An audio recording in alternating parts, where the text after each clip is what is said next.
Ao mesmo tempo, ela é forte e é muito frágil. Eu compreendo hoje quando se fala que o ecossistema da Amazônia, nós temos que preservá-la, porque a gente nota muito mesmo essa coisa do... Ela é forte, é poderosa e ao mesmo tempo são um regime de águas que sobem, um regime de água que desce. E isso certamente leva a um ecossistema muito frágil. Então eu vejo assim desta forma. É uma experiência maravilhosa. Além de boas iscas artificiais, é preciso saber que outros equipamentos devem ser selecionados na hora de se preparar a tralha para os grandes tucunarés da Amazônia. O equipamento básico para a gente fazer uma pescaria, no caso na região amazônica, onde tem tucunarés maiores, seria logicamente, além das iscas de superfície, iscas de meia água que a gente utiliza, uma vara e carretilha, ou varas e carretilhas, que normalmente todo pescador sempre tem mais de uma, né? A opção por molinete ou carretilha é pessoal também, ambos servem para essa pescaria da mesma forma. No meu caso, por exemplo, eu estou usando aqui uma carretilha e uma vara, então eu tenho uma vara de 12 a 20 libras, por exemplo. No caso, a gente utiliza varas mais ou menos dessa potência, 12 a 20 libras. Uma libra equivale a 450 gramas, 454. Então, a grosso modo, a gente poderia dividir por 2. Se eu falar que estou usando uma vara de 20 libras, até 20 libras, corresponderia, na verdade, assim, a uma vara que tem uma potência de até uns 9 quilos. Se eu falar de uma linha que tem resistência de 20 libras, tal, também seria mais ou menos a mesma coisa. O importante é você ter, na verdade, um equipamento bem balanceado, uma vara que mais ou menos comporte uma linha de 20 libras e uma carretilha que acomode uma certa metragem dessa mesma linha. Para tucunarés grandes, você precisa utilizar uma vara e uma carretilha com esse tipo de potência, porque são peixes mais fortes. Se eu estiver pescando tucunarés menores, eu posso até reduzir para 15 libras, 14 libras. Mas você pode utilizar até umas 25 libras, dependendo do tamanho do peixe. Então o importante é o equipamento bem balanceado. Uma vara, uma carretilha, uma vara que tenha 1,65 m, 1,80 m, está de bom tamanho. Além disso, a gente também costuma colar um líder. O que é um líder? É uma linha mais grossa do que a linha que a gente está usando na carretilha, né? Que vai servir para quê? O peixe normalmente, quando ele pega a isca, ele sai correndo e muitas vezes ele passa perto de galhos, de uma pedra, ele procura algum lugar para arrebentar a linha. Com essa linha mais grossa, que no caso você está usando uma linha de 20 libras, vamos supor que seja uma linha 0,40, um exemplo. Você utilizar um líder de, sei lá, umas 40 libras, é uma linha de 0,60, né? É bem mais grossa, mais encorpada. Então, quando o peixe, por acaso, se passar perto de alguma galhada, de alguma coisa, essa linha aguenta mais, então não estoura a linha, a ideia é essa. Então, a gente utiliza aí uns 2, 3 metros de líder. E uma coisa que a gente costuma fazer é colar o líder, tá? No mercado existem aí colas para você colar uma linha na outra.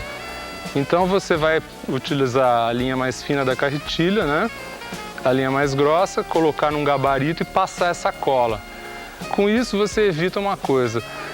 Antes dessa cola, de você encontrar essa cola no mercado, normalmente a gente dava um nó na linha da carretilha com o líder, tá? Só que isso, como o próprio nome está dizendo, cria aquele nó lá, né? E aí você vai, toda vez que arremessar, esse nozinho vai estar passando pelos passadores da vara, dando atrito e fazendo um barulho. Quer dizer, é meio chato, né? Tanto na hora que ele sai daqui, como quando ele volta, ele vai estar... E com a linha colada, você não sente nada, é como se fosse a linha normal da carretilha. A linha vai, volta, o líder entra, sai, normal. Logicamente, como complemento, na ponta do líder, né, que vai ser conectado à isca, a gente usa um snap. O que é o snap? Nada mais do que um grampinho, tá? Que você amarra aqui na ponta com um nó bom, na ponta do líder, e você coloca na isca. Então isso aqui facilita o quê? Você trocar a isca. Você está utilizando um tipo, vou agora mudar para uma outra isca. Vai lá na caixinha, pega outra isca, troca. Então ele facilita a troca da isca, tá? E de preferência também um snap, um grampinho de boa qualidade para aguentar bem, né? O uso da isca artificial pode ser vista também como parte da diversão da pescaria. Testar uma a uma, arriscar o uso de diversos modelos, variando a cor ou o tamanho, pode trazer grande prazer. Modificar uma isca também faz parte do jogo, como por exemplo, trocar a garateia original por uma mais forte. Afinal, o tucunaré, além de ser forte na briga, nunca perdoa.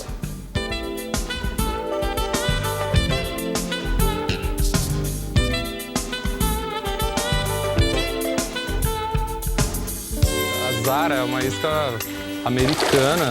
Essa é a versão nova deles, é a Super Spook. E a gente chama de Zara Excalibur, é uma série, né, que foi desenvolvida. O que acontece é que essa isca ela foi desenvolvida mais para os padrões americanos, ou seja, para black bass, para outros peixes americanos. Para o caso do tucunaré, o tucunaré tem muita força. Um tucunaré grande, de 4, 5 quilos, 6, ele tem muita força.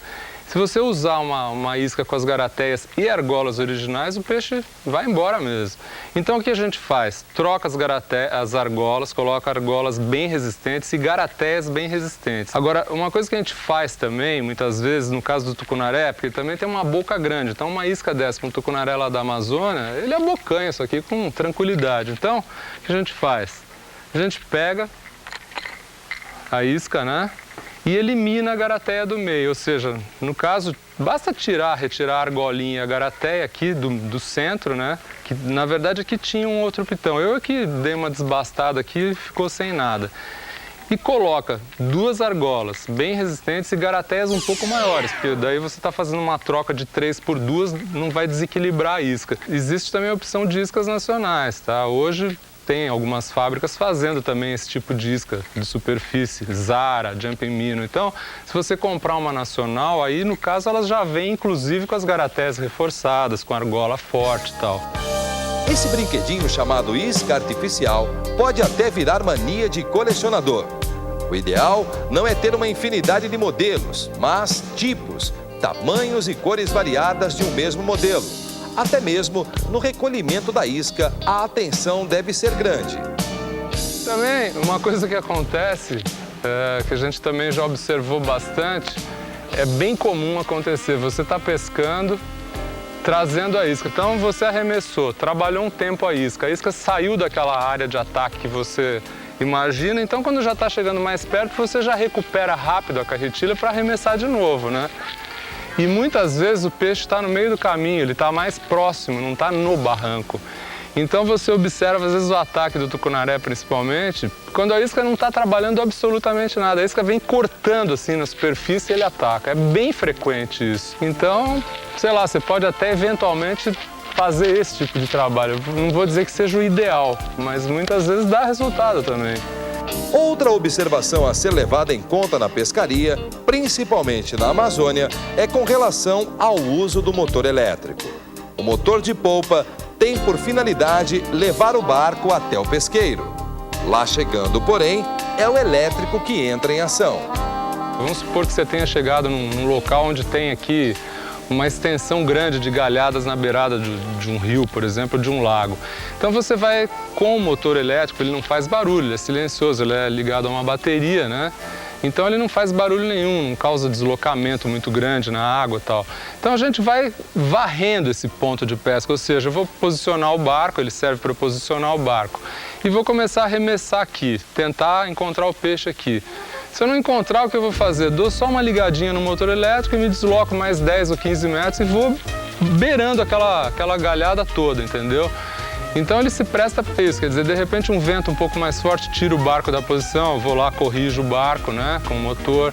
Ou seja, eu vou sempre me posicionando em cima do pesqueiro. E tem uma coisa também que é interessante, né? No caso, por exemplo, com esses tucunarés grandes, muitas vezes quando eles pegam, aquela pegada inicial dele é muito forte. Ele vai tentar correr para o meio de uma galhada, de uma árvore. Você segura firme a vara, lógico que a frição tem que estar bem regulada, de acordo e tal. E você, com o próprio motor, você consegue tirar um pouco o barco para fora, ou seja, ao contrário de para onde o peixe está procurando ir, você tenta puxar, porque é como se você estivesse dando mais uma alavancada para segurar, para não deixar ele entrar no enrosco, né? Bom, eu estou trabalhando aqui, vou mostrar o trabalho de uma Jumping Minnow. É uma isca que faz um trabalho em zigue-zague, tá? Ela é uma isca de superfície. No caso, a Jumping Minnow tem uma bolinha dentro que faz bastante estardalhaço. Isso atrai bastante os peixes, né? A gente observa assim que o barulho atrai muito, principalmente, vamos dizer, o tucunaré e outros peixes.